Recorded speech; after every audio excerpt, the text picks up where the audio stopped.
welcome. When Jack Kirby's contract with DC expired in 1976, he immediately began working for Marvel Comics. One of his first projects was an adaptation of 2001, A Space Odyssey. Another project he worked on during this time was an adaptation of the cult TV show, The Prisoner. Originally, this began as a proposal by the editor, Marv Wolfman. After acquiring the license, Wolfman didn't have the time in his schedule to actually write the series, so he handed it off to the writer, Steve Englehart. Englehart turned in a full script, and Gil Kane allegedly penciled the entire 18-page story. For some reason, this Englehart and Kane version was shelved.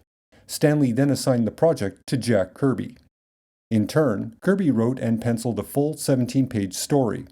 Of those pages, only 5 were completely inked and lettered. The remaining 12 pages were fully penciled, with Kirby's script written directly onto the artwork. Much of that script is actually lettered by Mike Royer, who was also the inker. So, despite being unpolished, the entire first issue is complete and readable. Unfortunately, at some point in this process, Stan Lee canceled the Prisoner adaptation. Possibly the license holder had final approval over the end product, and they didn't like the results they were given. Or, perhaps, Lee wasn't seeing the results he expected. The actual reason for the cancellation, as far as I can tell, is unknown.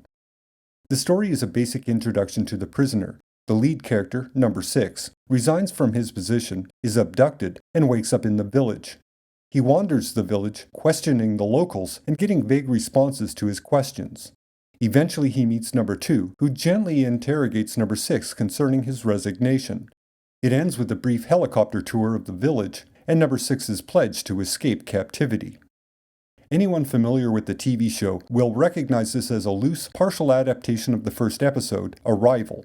The general sequence of events are similar, but the dialogue is completely different, although the overall intent is the same, an introduction to number 6 and the village.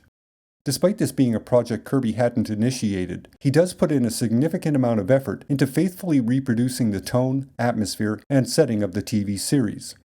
Much like he would do with the 2001 adaptation, Kirby provides a bit too much of a narrative at times in order to fill in the silence or ambiguity of certain scenes, although this is a pretty standard comic book storytelling method for the era. What makes this an interesting odd piece by Kirby is that it's a rather subdued piece of work. Ordinarily, Kirby was very action-oriented, with a focus on bombastic or dynamic conflict. Generally speaking, even character reactions were heightened to an extreme level. With The Prisoner, Kirby seems to take his artistic cues from Patrick McGoohan's acting style and direction. McGoohan gave a very controlled performance in that series. Kirby emulates this acting choice within his artwork. It is a restrained approach, maintaining the tone and tense atmosphere established in the TV series. Most expressions are subtle or flat, with Kirby relying on shadows to convey the drama. Although when given the chance, Kirby does throw in as much detailed technology as possible.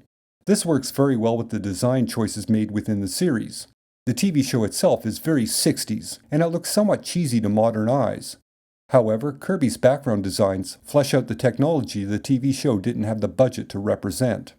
At the same time, it maintains a distinctly 60s vibe, emulating the aesthetic without looking gaudy. In the end, this could have been a unique, ongoing project for Kirby had it not been cancelled. It would have definitely showcased a different set of skills by this legendary artist. That's it for today. Like, share, subscribe, and comment, and I will talk at you later.